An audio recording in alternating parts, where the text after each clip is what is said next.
अस्सलाम वालेकुम दोस्तों, आज हम बात करने जा रहे हैं एक बुनियादी मगर बहुत गलत समझे जाने वाले सवाल पर। सोना ख़रीदना चाहिए या नहीं और सही सरमायाकारी की समझ क्या है।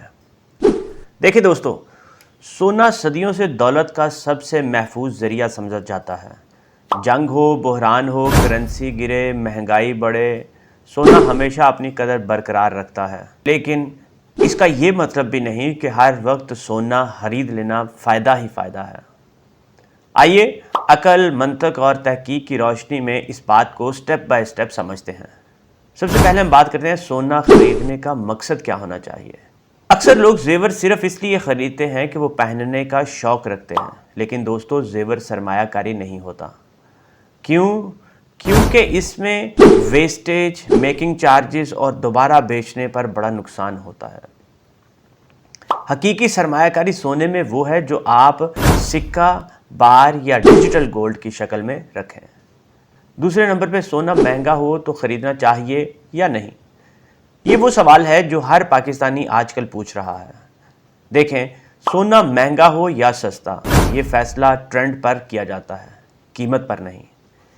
दुनिया के सरमायाकार कहते हैं don't time the market, understand the market. अगर आलमी मार्केट में अदम इस्तेहकाम चल रहा है, रुपए पर दबाव है, महंगाई बढ़ रही है, तो सोना आम तौर पर ऊपर ही जाता है। इसलिए अगर आप लॉन्ग टर्म सरमायाकार हैं तो थोड़ा महंगा होना भी मसला नहीं। तीसरे नंबर पर सोना शॉर्ट टर्म में नुकसान दे सकता है या लॉन्ग टर्म में फ़ायदा दे सकता है। बात करें हम आगे इसके ऊपर कि सोना कभी भी फौरन अमीर बनने की चीज़ नहीं है, ये आपने याद रख लेना है। ये एक लॉन्ग टर्म प्रोटेक्शन एसेट है।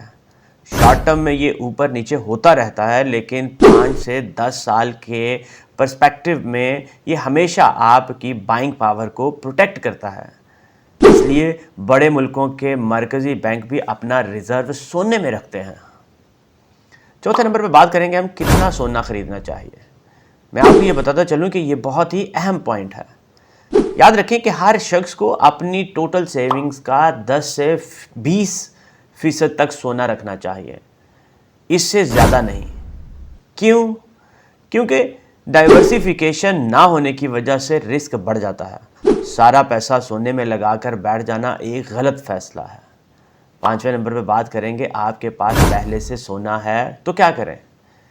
मैं आपको ये बताता चलूँ कि अगर आपने पहले सोना ख़रीदा हुआ था तो परेशान ना हो।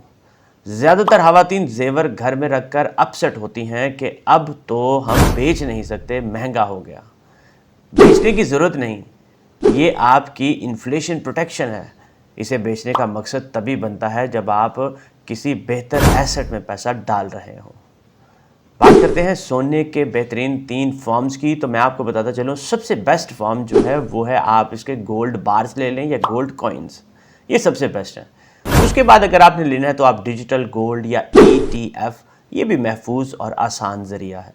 और तीसरे नंबर पर मैं आपको कहूँगा कि अगर आपने लेना है तो फिर आप ज्वेलरी ले सकते हैं, वो भी सिर्फ़ और सिर्फ ज़ाती इस्तेमाल के लिए, सरमायाकारी के लिए नहीं। अब हम बात करते हैं सोना कब ख़रीदें।